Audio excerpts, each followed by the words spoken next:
My boyfriend wanted an open relationship before marrying me, just to test if I was worth it. I should have known something was wrong when he ordered the most expensive wine on the menu without even glancing at me first. But I was too busy being nervous, thinking he might actually do it tonight. 5 years together. And here we were at this ridiculously fancy restaurant with candlelight and everything. My best friend had texted me 3 times that day asking if I thought tonight was the night. I'd bought a new dress, spent 2 hours getting ready, even practiced my surprised face in the mirror that morning, which in retrospect is absolutely humiliating to admit. The restaurant was one of those places where the menu doesn't have prices and the waiters wear actual tuxedos. I'd made the reservation myself 3 weeks ago, after he'd casually mentioned wanting to go somewhere special for our 5-year anniversary. Special meant expensive, apparently, because he'd been dropping hints about this place for months. I didn't mind paying. I never minded paying. That was part of the problem, though I didn't see it yet. The waiter cleared our appetizer plates, and that's when he reached across the table and took my hand. My heart actually stopped for a second. This was it. 5 years of supporting him through his journey to find himself professionally. 5 years of telling him he was brilliant and talented and just needed the right opportunity. 5 years of footing the bill for almost everything while he figured out his career path. But none of that mattered because he loved me, right? He was finally ready to commit. I remember thinking about the ring I'd seen him looking at online last month. I'd pretended not to notice when he quickly closed the browser tab, but I'd been so happy, so hopeful, so stupid. So I've been thinking, he started. And I could feel my face already forming that practiced smile. About us. About our future. I squeezed his hand, probably too hard. My heart was hammering so loudly I was sure the entire restaurant could hear it. I felt like everyone was watching us. I wondered if people would clap when he proposed. Some people did that. I want to marry you, he said, and for maybe 2 seconds my brain went completely blank with happiness before he continued. But I need us to have an open relationship first. I'm sorry, what? The words didn't make sense. It was like he'd suddenly started speaking a different language. I heard them. I understood each individual word, but together they formed something my brain couldn't process. I just think, he went on, apparently not noticing that I'd stopped breathing, that my hand had gone limp in his, that my entire world had just tilted sideways, that before I can fully commit to spending my life with just one person, I need to explore. You know? I need to experience other women. Figure out what's out there. Then I'll know for sure that you're the one.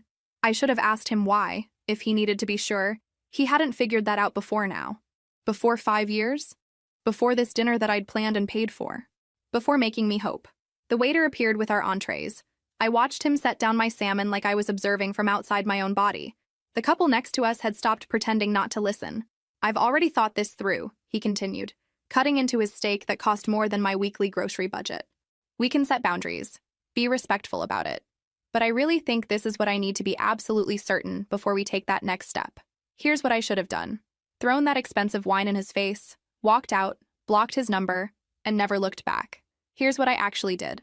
I took a sip of water, set down my glass very carefully and said, "Okay." His fork froze halfway to his mouth. "Okay? Yes.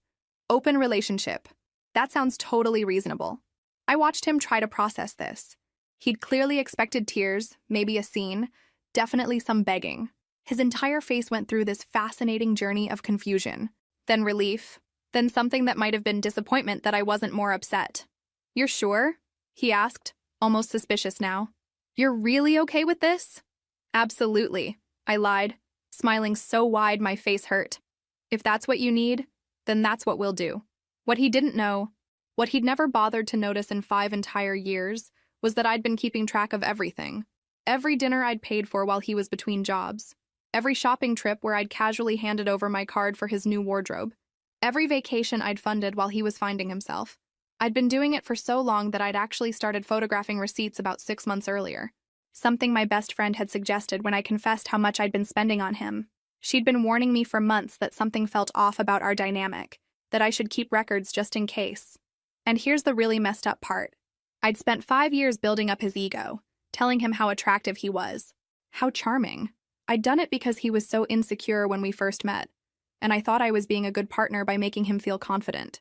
Turns out I'd created a monster who genuinely believed his own hype. The rest of dinner was surreal.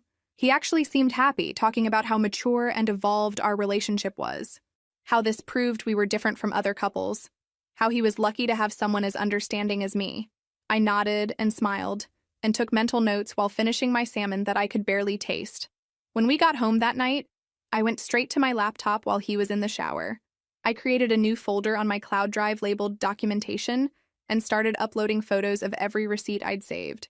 Bank statements showing every charge to restaurants, clothing stores, that trip to the coast where I'd paid for everything. My hands were shaking, but I kept going. Some part of me knew I was going to need this later. The next morning, I woke up to find him already on his phone, downloading multiple dating apps. He actually showed me his profile, asking if I thought his photos were good enough. "You look great," I told him, which was technically true, but also irrelevant to what was about to happen to him. "I think I'll probably have matches within an hour," he said confidently, lying back on the bed that I'd paid for in the apartment that was in my name. "I mean, I've gotten pretty fit lately, right?" "Absolutely," I agreed, not mentioning that I'd been paying for his gym membership for 3 years. Within 2 days, his confidence had somehow multiplied. He'd bought an entire new wardrobe, all charged to credit cards that I'd later discover were maxed out. Designer shirts, expensive cologne, shoes that cost more than my car payment. He'd show me his phone screen constantly, pointing out matches and messages. "This one's a lawyer," he'd say, scrolling through photos like he was shopping. "This one says she loves guys who are ambitious. Oh, and look at this one. She's definitely into me." The first few days, he was unstoppable. He'd come into the living room every hour with updates. "Just matched with someone who looks like a model. I think she's really into me based on her first message." I'd look at the message, which just said, "Hey," and nod supportively. What else could I do? I'd started going to the pottery studio down the street, something I'd wanted to do for years but never had time for because I was always working extra hours to pay for everything. The classes were twice a week in the evenings, perfect timing for when he was presumably out on dates. The instructor was this patient woman in her 50s who had this philosophy about ceramics reflecting life. "You can't control everything," she'd say while we worked the clay. "Sometimes you just have to let it be what it wants to be." I found that oddly comforting. Except he kept coming home early. Every single time. The first date, he left at 7 with this swagger I'd never seen before, wearing a new shirt that had cost $180. He was back by 8:30, slamming the apartment door. "She was boring," he said, which I translated to mean she probably didn't laugh at his jokes or fawn over him the way I always had. The second date, he came home even earlier, looking genuinely shaken. She ordered the most expensive thing on the menu, finished half of it, said she had an emergency, and left, he muttered. I didn't point out the irony of him being upset about someone else ordering expensive food. The third date was a disaster he couldn't stop talking about. "She spent 20 minutes on her phone," he complained. Then she asked if I could cover her parking because she forgot her wallet. Who does that? Someone who saw through you in the first 5 minutes, I thought, but didn't say. By the third week, I'd created 6 pieces at the pottery studio and had lost 5 pounds because I'd started going to the gym during lunch breaks. Turns out when you're not spending all your free time boosting someone else's ego, you have a lot of extra energy for yourself. And time. So much time that I'd somehow forgotten I had. The gym thing was an accident, really. My coworker had invited me to try her trainer's class, and I'd figured why not. That's where I met the instructor. This incredibly calm guy who treated everyone with genuine respect. He learned everyone's names by the second class. He never made anyone feel bad for being a beginner. After class one day, I was struggling with my water bottle cap. Stupid thing was stuck, and he just casually helped me open it without making it into a thing. "You're getting stronger," he'd said. And it took me a second to realize he meant from the workouts, not the water bottle incident. We'd ended up talking about books. I'd mentioned reading this novel about a woman who hiked the entire Pacific Crest Trail, and his face had lit up. Turned out he'd done part of that trail 3 years ago. Then we talked about travel, about how sometimes you need to physically move through space to process things mentally, about life in general. Nothing romantic, just actual conversations where someone asked me questions and seemed genuinely interested in the answers. Questions like, "What made you want to try ceramics?" Instead of, "What's for dinner?" or, "Can you check if my card went through?" It was such a small thing. Being asked real questions and having someone remember your answers. But after 5 years of being someone's emotional support system and ATM machine, it felt revolutionary. Meanwhile, my boyfriend was becoming increasingly frantic. He'd check his phone every 30 seconds. He'd narrate his entire dating app experience like I was his therapist. "Why aren't they responding?" he'd ask. "I mean, I'm being really interesting in my messages." I'd glance at his screen and see messages like, "Hey, beautiful, you up?" Sent at 2 in the afternoon. Real compelling stuff. One evening, I came home from pottery class to find him lying on the couch in the dark, just staring at the ceiling. "How was your class?" he asked, and there was something sharp in his voice. "Great, actually. I'm working on this vase that's really coming together." "That's nice." He sat up. "Who else is in the class?" "Just a group of people. We're all beginners." "Any guys?" I looked at him. This person I'd supported for 5 years, who'd proposed marriage contingent on sleeping with other women first, and I felt something shift in my chest. "Yeah, there are guys in the class. Why?" "Just curious." But his jaw was tight. "You've been going there a lot. Twice a week, like I told you. And you're always coming home so happy." I sat down in the chair across from him, suddenly exhausted. "Would you prefer I come home miserable?" "No, He ran his hands through his hair. "Are you seeing someone?" The audacity of this question, coming from someone who'd literally demanded an open relationship and had been on about a dozen dates in the past month, was so stunning that I actually laughed. "Are you serious right now?" "It's different," he said, which was apparently his answer. "I told you what I was doing. You're being secretive. I'm taking pottery classes and going to the gym. There's nothing secretive about it." "But is there someone at the gym?" "There's the instructor, and about 20 other people in the class." "The instructor is a guy?"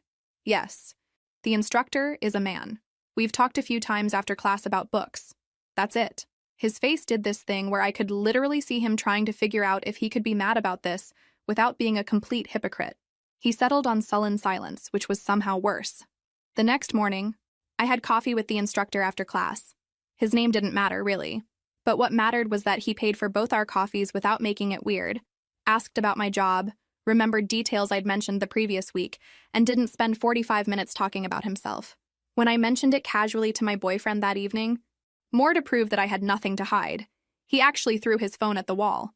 "So you are seeing him?" "I had coffee with someone." "You've been on 30-something dates in the last month." "That's different. I told you I was going to do that.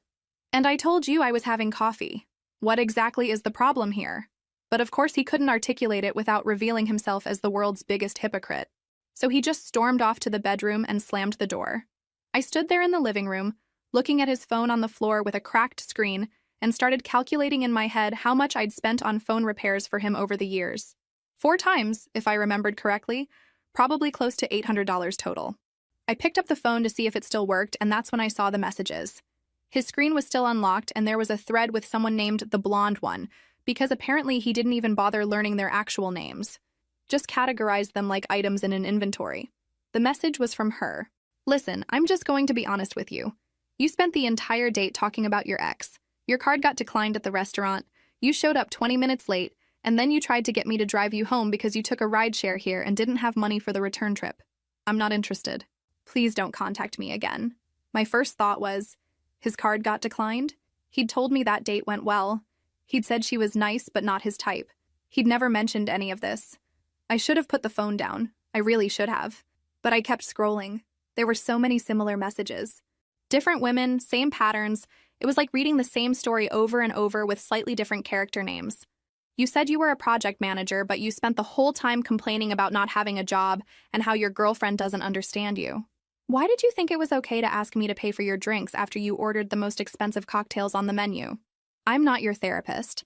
Dude, I came here for a date, not to hear about your relationship problems for 2 hours. You arrived late, left early, and spent the entire time checking your phone. What was even the point?" Then I found the thread that made my blood stop. A woman he'd gone on 3 dates with. She'd sent him a long message explaining why she was ending things. But it was one specific paragraph that hit me. "I want to be clear about something. When we tried to be intimate, you kept having issues and then blamed it on stress from your controlling girlfriend. But the thing is, you spent 3 dates telling me how amazing and supportive she is, how she pays for everything, how she always builds you up. So which is it? Is she controlling or is she supporting you? Because from where I'm sitting, it sounds like you have a good thing and you're sabotaging it while blaming her for your own problems. I hope you figure that out before you lose her." I read it 3 times. This stranger had seen in 3 dates what I'd been blind to for 5 years. Each message was like a tiny mirror reflecting back the person I'd enabled him to become. This entitled, self-absorbed person who thought the world owed him something. And I'd helped create that. I'd spent 5 years telling him he was wonderful just the way he was, that he didn't need to change, that someone would see his potential eventually. I'd paid for everything so he never had to face the consequences of not being able to afford his lifestyle. I'd propped up his ego so thoroughly that he genuinely believed he deserved better than me. But these women, strangers who owed him nothing, had seen through him immediately. I put the phone down very carefully on the coffee table, like it might explode if I moved too quickly. Then I sat there for what might have been 5 minutes or an hour. I honestly couldn't tell. My brain was doing this thing where it kept trying to rewrite the past 5 years with this new information. Every moment I'd thought was loving support was actually enabling. Every time I'd paid for something to help him out was actually preventing him from growing up. Every compliment I'd given him to boost his confidence had just inflated an ego that was already dangerously overblown. I went to my best friend's apartment and showed her everything. Not just the messages, but the receipts, the bank statements, everything I'd been quietly documenting. She made us both tea, even though neither of us was really a tea person. It was just something to do with our hands while we went through it all on her laptop. Okay, she said, opening a new spreadsheet. Let's actually calculate this properly. You've been saying it's a lot, but let's see the real number. We started with rent.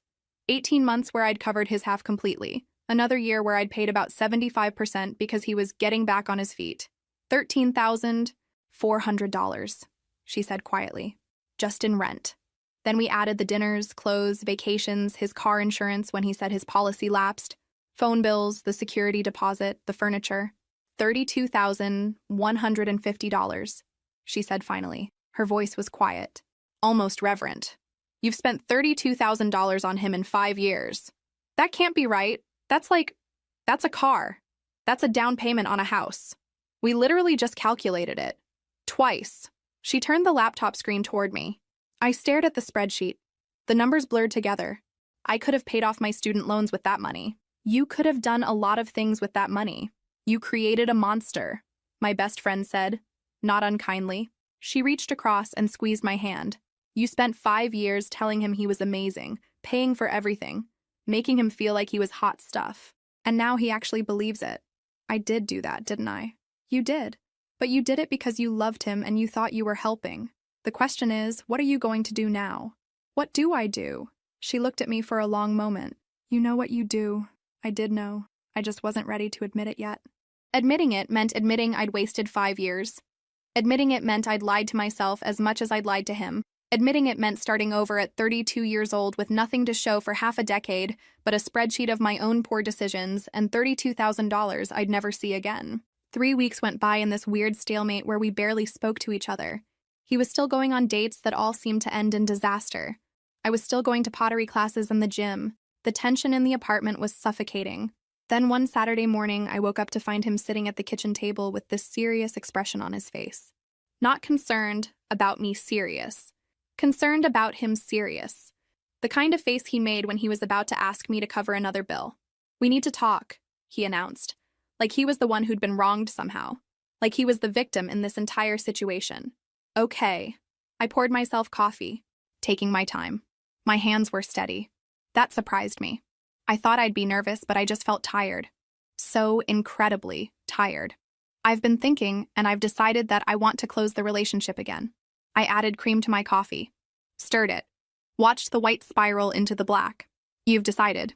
Yes. I think I've explored enough. I'm ready to commit to you exclusively now. He said it like he was granting me some incredible favor. Like I should be grateful he was choosing me after test driving other options and finding them all wanting.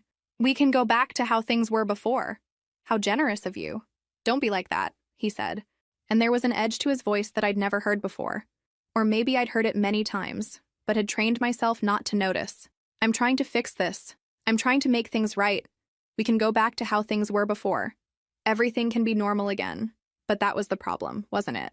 Normal meant me paying for everything. Normal meant me building up his ego while mine crumbled. Normal meant me being grateful for breadcrumbs while he looked for a better meal. Before you demanded an open relationship at our anniversary dinner, I asked, sitting down across from him, that before? You agreed to it. His voice rose, and I saw our neighbor's silhouette pass by the window. These walls were too thin for this conversation, but I was past caring. I did, I admitted, wrapping my hands around my coffee mug. The warmth helped somehow. That was my mistake. But here's what's going to happen instead.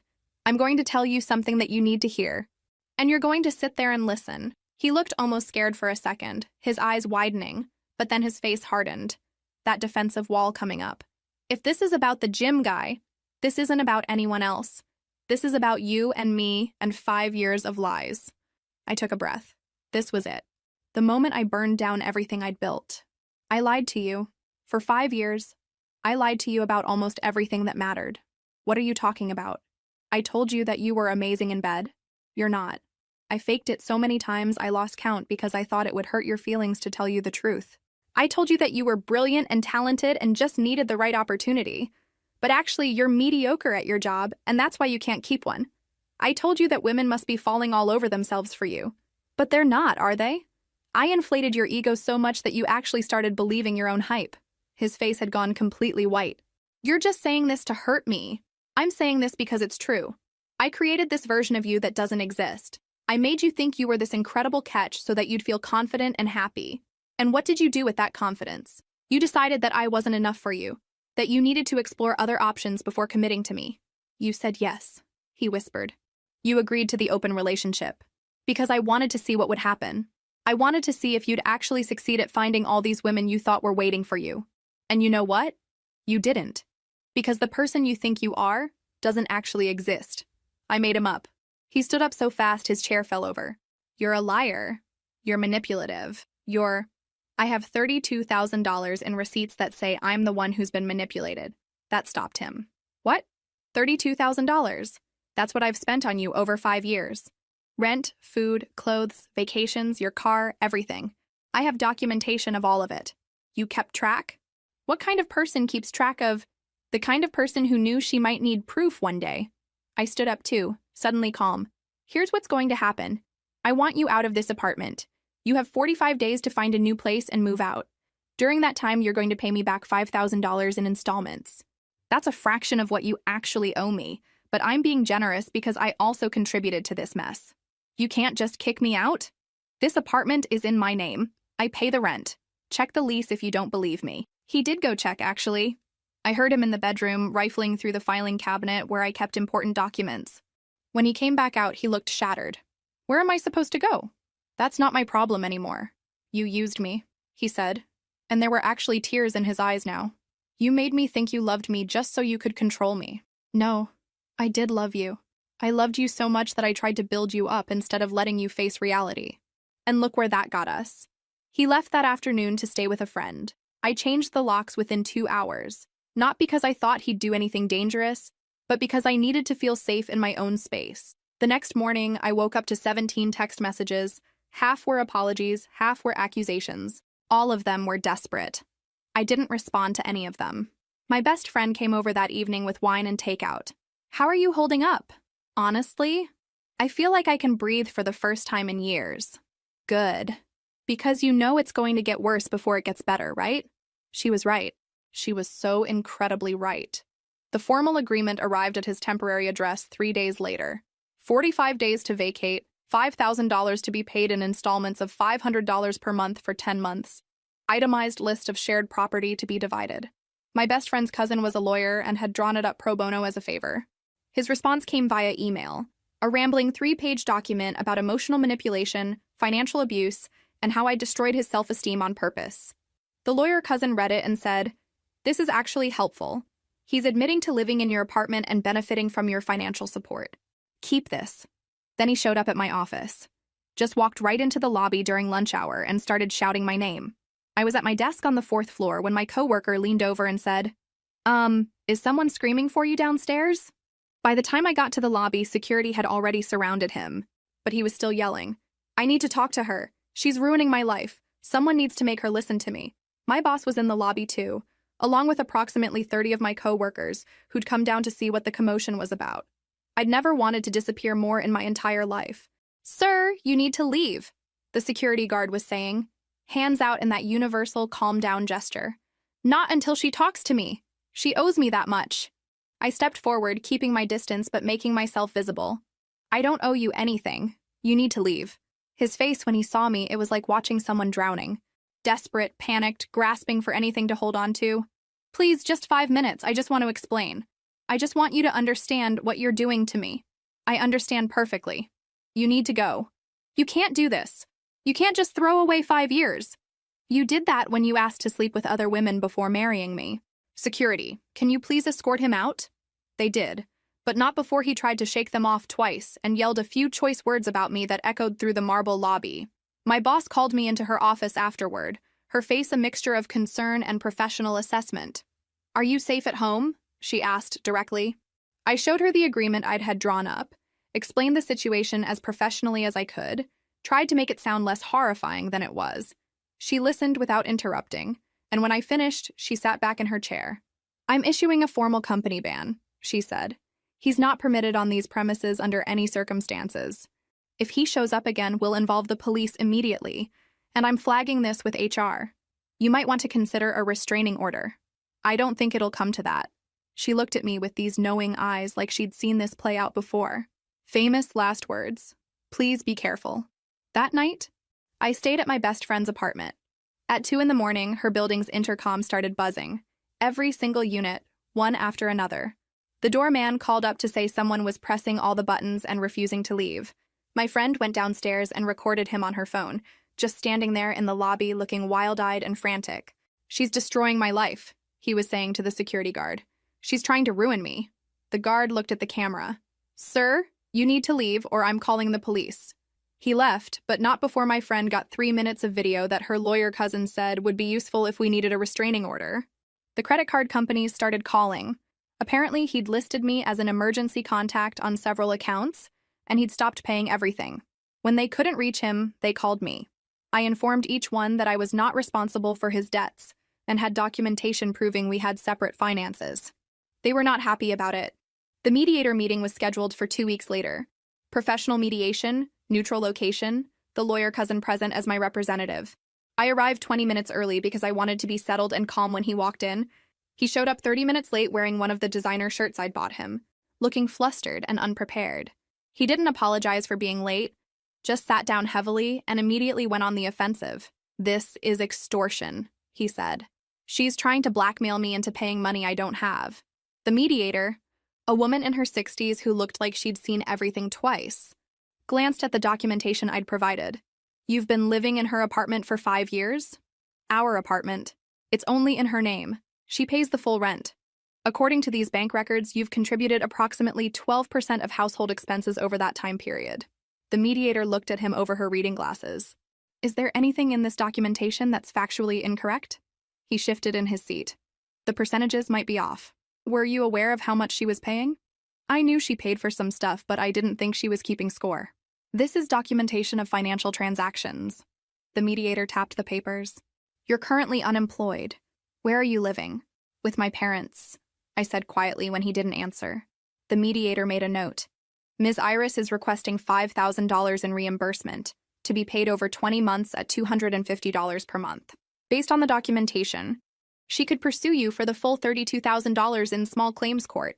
This offer represents approximately 15% of what you actually owe. Do you understand that? He was quiet for a long moment. I can't afford $250 a month. Sir, I've been doing this for 18 years. What I'm seeing here is one person who financially supported another for 5 years, and that person now being upset about being asked to repay a small fraction of that support. You're taking her side. I'm looking at documentation. Bank statements don't take sides. She turned to me. Are you willing to accept installments with consequences for missed payments? Yes. If he misses 2 consecutive payments, the full remaining balance becomes due immediately. His hands were shaking when he signed. I watched him form each letter of his name and felt absolutely nothing. 5 months later, I stood in my apartment and barely recognized it. I'd repainted every wall, donated or sold everything that reminded me of him, bought new furniture with my own money, stuff that I actually liked instead of compromising on his taste. The pottery pieces from my classes were displayed on floating shelves I'd installed myself. The promotion had come through 2 months earlier, the one I'd been passed over for 3 times while I was with him. 60% salary increase, leadership role, my own team. My boss had told me she'd always thought I had potential, but that I'd seemed distracted the past few years. You've really come into your own lately, she'd said. The payments from him arrived exactly on time every month. $500, like clockwork. I documented each one in a spreadsheet but felt no emotional reaction to seeing his name on the transactions.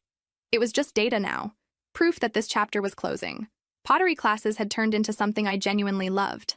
My pieces were still imperfect, wonky in places where the clay hadn't cooperated, but I'd learned to appreciate the flaws. The instructor had commented that my work showed more personality than the technically perfect pieces some students made. The gym had become routine too. I'd lost 15 pounds without trying, just from the stress being gone and actually having time to take care of myself. The instructor and I had coffee regularly now, sometimes dinner. Nothing serious, nothing pressured, just two people who enjoyed each other's company. He paid for things without making it transactional. He asked about my day and remembered what I told him. When I talked, he listened instead of waiting for his turn to speak. The encounter happened on a random Tuesday at the supermarket, 3 months into my new life. I was comparing prices on pasta sauce, actually comparing prices for the first time in forever, because I was on a budget now. A real budget. Not the fake kind where I pretended to care about money while spending thousands on someone else. When I saw him 2 aisles over, reading the label on a can of generic soup with the kind of intense concentration usually reserved for legal documents, he looked different. Thinner, definitely. The kind of thin that comes from stress rather than intentional weight loss. Tired, with circles under his eyes that I could see even from this distance. The designer clothes were gone, replaced with a t-shirt I didn't recognize and jeans that had seen better days. They were worn at the knees, frayed at the hem. For a man who used to spend $180 on a single shirt, this was practically a costume. He saw me at the same moment. For a second, we just stared at each other across the dried goods aisle, like two characters in a Western showdown. Other shoppers pushed their carts between us, oblivious to the heavy weight of 5 years hanging in the air. Then he put the soup can back on the shelf and started walking toward me, and every muscle in my body tensed. "Hey," he said quietly when he reached me. His voice was different too, smaller somehow. "Can we talk?" "I don't think that's a good idea. Please. Just 5 minutes. I need closure." There was something almost pitiful about him now, standing there clutching a wire basket with 3 items in it. Generic soup, store-brand bread, a single can of tuna. I remembered when he used to fill carts with imported cheeses and organic everything, never checking prices because I'd always just pay at the checkout. But I'd learned enough in therapy, which I'd started immediately after he moved out, to know that his need for closure wasn't my responsibility. "I'm good," I said simply, turning back to my pasta sauce like this was a normal conversation with a normal acquaintance. "I hope you're doing okay, but I don't think we have anything to discuss. Everything fell apart because of you." It came out flat, almost matter-of-fact, like he was stating an obvious truth that I was somehow refusing to acknowledge. And there it was, the real reason he wanted to talk. Not closure. Blame. "I need to go," I said, starting to push my cart past him. "Wait, please." He grabbed my arm and I yanked it away so fast that my cart rolled into a display of canned tomatoes. "Don't touch me." "I'm sorry, I didn't mean..." He looked around at the other shoppers who were definitely watching now. "I just want you to understand what you did to me. I understand that you're still not taking responsibility for your own choices. That's all I need to know." I pulled out my phone. "If you don't leave me alone right now, I'm calling the police."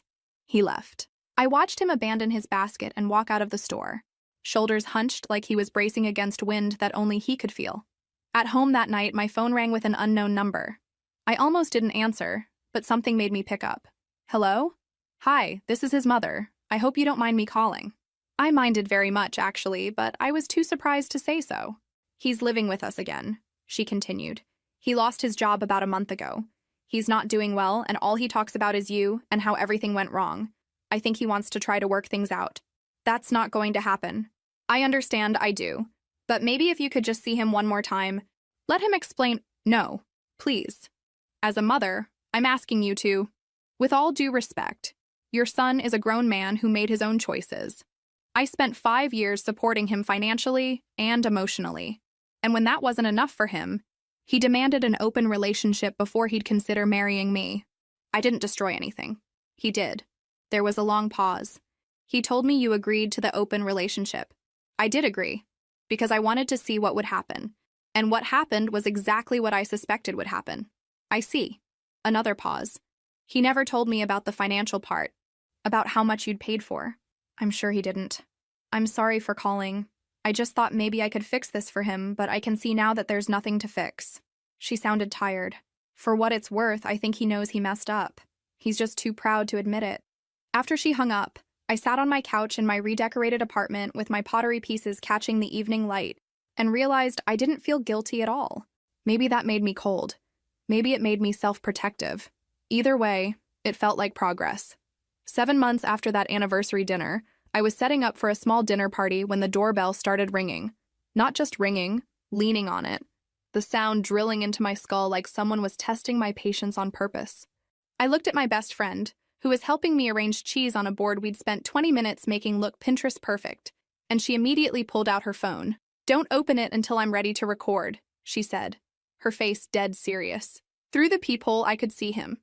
He was holding flowers, wilted carnations that looked like they'd been sitting in a gas station cooler for a week, and swaying slightly on his feet. Drunk. Very, unmistakably drunk. His shirt was buttoned wrong, I noticed, and he'd cut his hair himself, badly, with chunks uneven around his ears. "I know you're in there," he shouted, loud enough that I heard one of my neighbor's doors open down the hall. "We need to talk. You can't just ignore me forever." "I'm calling the police," I called through the door, pulling out my phone with shaking hands. "You need to leave right now." "I just need 5 minutes. Just let me explain everything. I can fix this." I opened my phone and dialed. The 911 operator answered immediately, her voice calm and professional, and I said very clearly, "My ex-boyfriend is at my door, intoxicated and refusing to leave. I need an officer here, please." I gave her my address, spelled out my apartment number twice. "No one wanted me," he was shouting now, and I could hear him crying, this ugly, gasping sound that might have broken my heart 6 months ago. "Every single woman I met, they all said no. Do you know how that feels? Do you know what that's like? This is all your fault." My best friend was filming from the window now while 2 other friends huddled in the kitchen, wide-eyed and silent. One of them whispered, "Is he going to break down the door?" This was not how I'd envisioned my dinner party going. I'd made lasagna. I'd bought good wine. I'd cleaned for 3 hours. You took everything from me. My confidence, my family, my job, everything, all because I made one mistake. One mistake, and you turned everyone against me. "Sir," I heard a voice say. And I looked out the peephole again to see my neighbor, the older man from apartment C who'd always been kind to me. He was standing in his doorway in slippers and a cardigan. "You need to leave this young lady alone. This is between me and her. This is none of your business. The police are on their way. If I were you, I'd leave before they arrive. Public intoxication is a crime, you know." But he didn't leave. Of course he didn't leave. He just kept ringing the doorbell and pounding on the door and shouting about how I'd manipulated him, used him, destroyed him, how I'd turned his family against him, how his mother wouldn't even talk to him anymore because of what I'd said, how I'd stolen 5 years of his life and given him nothing but lies in return. When the police arrived 6 minutes later, I timed it, he started crying even harder and saying he just wanted to talk to me like adults. The officers separated him from my door, took statements from me and my neighbor, and issued him a formal warning. If he came back, they said, I could get a restraining order with no problem. They walked him to his car, parked illegally in a fire lane, naturally, and watched him call a rideshare before letting him leave. After they left, I closed my door, locked it, engaged the chain, and just stood there breathing for a full minute. My friends were silent, waiting to see how I'd react. Would I cry? Would I be angry? Would I feel guilty? I felt relieved. That's what surprised me most. Not anger, not sadness, just pure relief that I wasn't tied to that chaos anymore. I wasn't responsible for his emotions or his choices or his failures. I was just responsible for me. "Are you okay?" my best friend asked. "Yeah," I said, and I meant it. "Let's eat." We had our dinner party. We drank wine. We laughed. And for the first time in what felt like forever, I didn't spend any mental energy worrying about someone else's feelings. The 9th payment was 3 weeks late when the email arrived. It was long, rambling, full of justifications and excuses, but the core message was clear. He wanted to meet in person to renegotiate the agreement because he couldn't afford the payments anymore. I showed the email to the lawyer cousin, who snorted and took a sip of her coffee. "He means he wants you to forgive the debt. Classic manipulation tactic, don't fall for it." "I won't. But maybe meeting him one more time isn't the worst idea. Get it over with. Make it clear this is the end. Draw that line in permanent marker. Just do it somewhere public with witnesses." So I agreed to meet at a coffee shop downtown. Neutral territory, lots of witnesses. I brought my best friend as backup, made her sit at a nearby table where she could intervene if needed, but far enough that he might not notice her immediately. I arrived 15 minutes early and ordered a coffee I probably wouldn't drink just to have something to do with my hands. The barista was playing indie music too loudly, and the whole place smelled like burnt espresso. He walked in looking like a different person. He'd lost at least 20 pounds, not in a healthy way. Gaunt, not fit, hollow-cheeked. The expensive clothes were long gone. He was wearing cheap sneakers and a hoodie I'd never seen before, gray and shapeless. But it was his eyes that really got me. This hollow look like something vital had been scooped out of him, and nothing had filled the space it left behind. He sat down across from me without ordering anything, without even asking if I wanted anything, and folded his hands on the table. They were shaking slightly. "Thanks for meeting me. You said you wanted to renegotiate."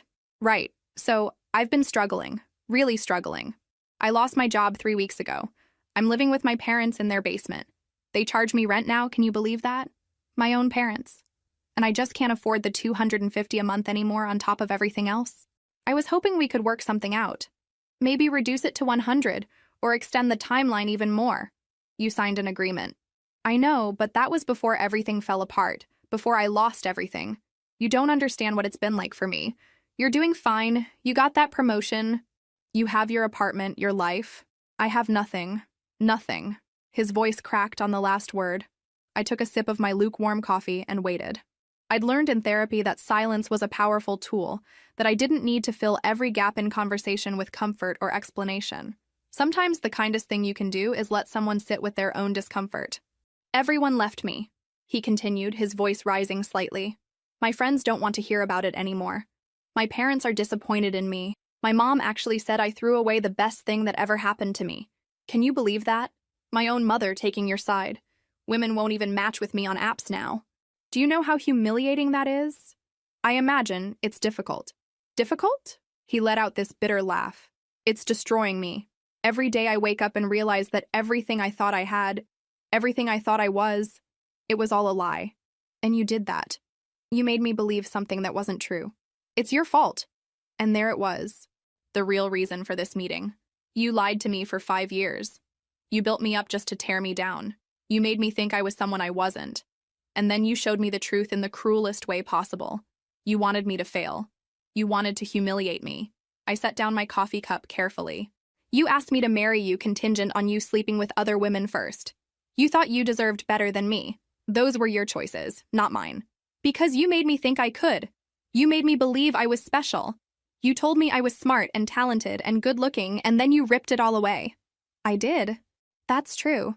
And that was wrong of me. I should have been honest from the beginning instead of protecting your ego." I leaned forward slightly. "But what happened after that? That's all on you. You could have taken my honesty as a wake-up call to work on yourself. Instead, you've spent months blaming me for your own failures. You manipulated me financially. I supported you financially. I paid for things because I thought I was being a good partner. Yes, I should have stopped doing that years ago.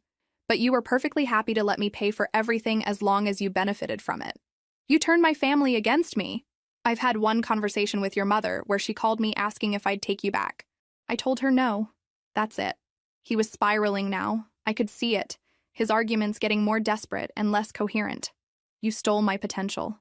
I could have been successful if you hadn't made me dependent on you. If you hadn't made me think I was better than I am. You had 5 years of me paying your rent and hyping you up. If you were going to be successful, that would have been the perfect time to prove it. I want you to forgive the debt. I want you to admit that you manipulated me. I want you to take responsibility for what you did to my life." "No." "What?" "No to all of it. The debt stands. You have 48 hours to send the payment.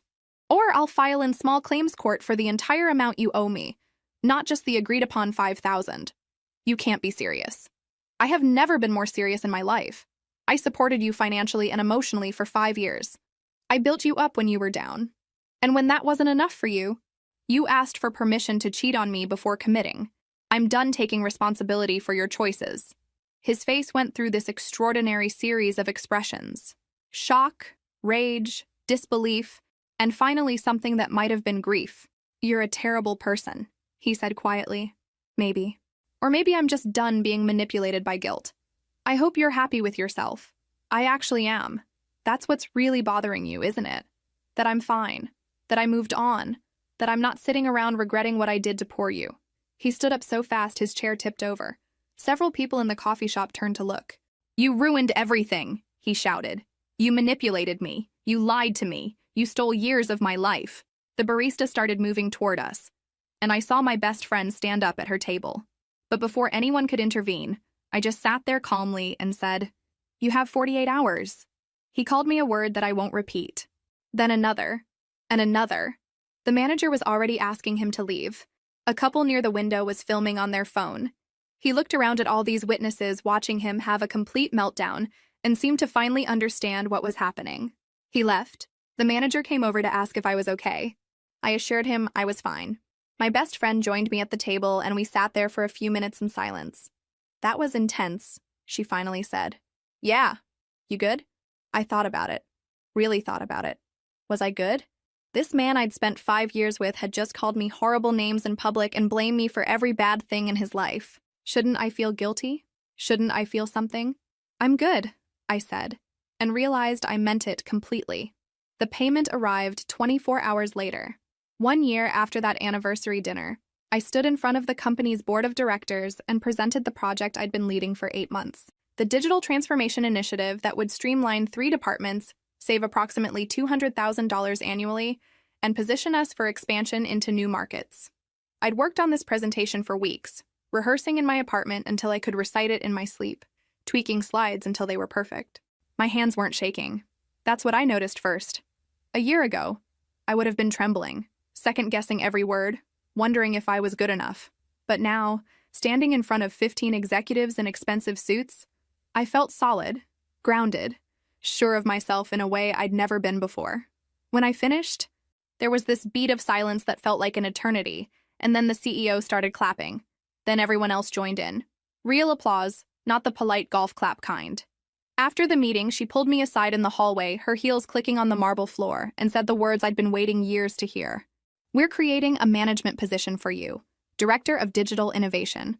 You've more than earned it." I called my best friend from my car in the parking garage and ugly cried for 10 minutes straight. Happy tears. Relieved tears. I made it tears. That weekend was the Pottery Studios Community Showcase. Small event, local artists and students, nothing fancy.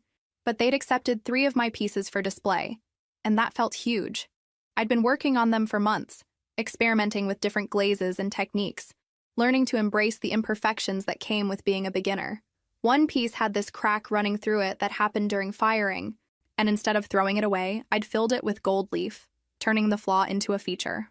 My friends came to the opening, co-workers came, the gym instructor came, bringing nice champagne and introducing me to the studio owner as the artist. Not as his girlfriend or his date, just as someone whose work he respected. And then, surprisingly, his mother walked in. I almost didn't recognize her at first. She was wearing a nice dress, carrying flowers, looking nervous. She approached me carefully like I might run away. "I hope it's okay that I came," she said. "My sister saw the event listed online and told me about it." "It's fine. Your work is beautiful." She was looking at one of my vases, a lopsided thing with imperfect glazing that I'd almost not submitted. "Really beautiful. Thank you. I wanted to apologize," she said quietly, "for calling you that time, for putting that pressure on you, and for not realizing sooner what was really happening with my son. You don't need to apologize." "I do, though. I raised him to think the world owed him something. I made excuses for him when he messed up. I blamed other people instead of making him face consequences." She touched the edge of my vase gently. "He needs to fix himself. I see that now. And he can't do that if people keep rescuing him." We stood there for a moment. 2 women who'd both spent too much time trying to save someone who didn't want to be saved. "How is he doing?" I asked, surprising myself. "He's in therapy. Actually going to sessions and trying to work on himself. He got a job, not a great one, but he shows up every day. He's paying me rent. Small steps." She looked at me. "He asked me to tell you he's sorry if I saw you, but he didn't ask me to tell you anything else. No messages, no requests, just sorry. Tell him I hope he figures things out." "I will." She smiled, sadly but genuinely. "You deserved better than what he gave you. I'm glad you know that now." After she left, the instructor brought me a glass of the champagne he'd brought. "Everything okay?" "Yeah, actually, really okay." The exhibition continued. People looked at my work, asked questions, even bought one of my pieces. When I got home that night, I was riding this wave of accomplishment and peace that I'd never quite felt before. I started unpacking some boxes I'd been meaning to sort through for months, stuff that had been shoved in the back of the closet during all the chaos of the breakup, old tax documents, college textbooks I'd never look at again, random cables for electronics I no longer owned. In one box, buried under a stack of old magazines, I found a photo album I'd forgotten about. Leather-bound, expensive, something I'd bought 3 years ago thinking I'd fill it with memories of us. I'd only managed to add photos from the first 2 years before I apparently gave up on the project. There we were, from years ago, young and hopeful and so convinced we were going to make it work. There was one from our first apartment, both of us holding champagne glasses and grinning at the camera. Another from a beach trip where we'd buried each other in sand. One from a concert where we were both sweaty and exhausted and happy. I looked at the girl in those photos. The one who thought love meant sacrificing everything. Who thought supporting someone meant lying to them about reality. Who thought making herself smaller would somehow make him bigger. She was smiling in every photo, but I could see it now. The way her smile never quite reached her eyes. The way she was always leaning toward him while he looked at the camera. The way she held herself like she was trying not to take up too much space. For a long time, I'd felt guilty about that girl. Guilty that I'd wasted her time, that I'd let her stay in a bad situation for so long, that I'd convinced her to dim her own light so someone else could feel like they were shining. I'd spent hours in therapy talking about her, crying for her, wishing I could go back and shake her and tell her to run. But looking at those photos now, all I felt was compassion. She'd done the best she could with what she knew at the time. She'd loved someone imperfectly, because nobody had ever taught her what healthy love looked like. She'd made mistakes, yes, but she'd also eventually found the courage to stop making them. And when she finally learned better, she'd done better. I closed the album and put it back in the box, not to hide it or forget about it, but just because I didn't need to look at it anymore. The story it told wasn't my story anymore. I was writing something new now, something where I was the main character instead of the supporting role in someone else's narrative. My phone buzzed on the counter. The group chat with my friends, making plans for dinner next week. The gym instructor sending a funny article about pottery fails he thought I'd appreciate. My boss following up on something from the presentation with 3 fire emojis and "you killed it." All these people who saw me for who I actually was, not who I was pretending to be. I pulled out my laptop and started looking at real estate listings. The apartment had been fine for recovering and rebuilding, but I was ready for something that was entirely mine. Something I chose without compromise. That reflected who I was now, not who I'd been. I wanted a place with good light for my pottery. Maybe a small balcony where I could have morning coffee. A space that felt like me, just me. Nobody else's energy lingering in the corners. The gym instructor and I were taking things slow. Really slow. For the first time in my life, I wasn't rushing into anything or trying to prove something. We had dinner sometimes, talked about real things, and there was no pressure to define what we were. It felt healthy, natural, like building something on an actual foundation instead of quicksand. A year ago, I'd sat across from someone who told me I wasn't enough for him, unless he could sample other options first. I'd said yes because I wanted to see what would happen, because some part of me already knew what would happen. And what happened was that I learned exactly how much I was worth. Turns out it was a lot more than $32,000 in 5 years of my life. Turns out I'd always been enough. I just needed to believe it myself. The apartment search could wait until tomorrow. Tonight, I just sat there on my balcony, watched the city, and felt genuinely happy. Not the fake kind I'd performed for 5 years. Just real simple contentment. And that was everything.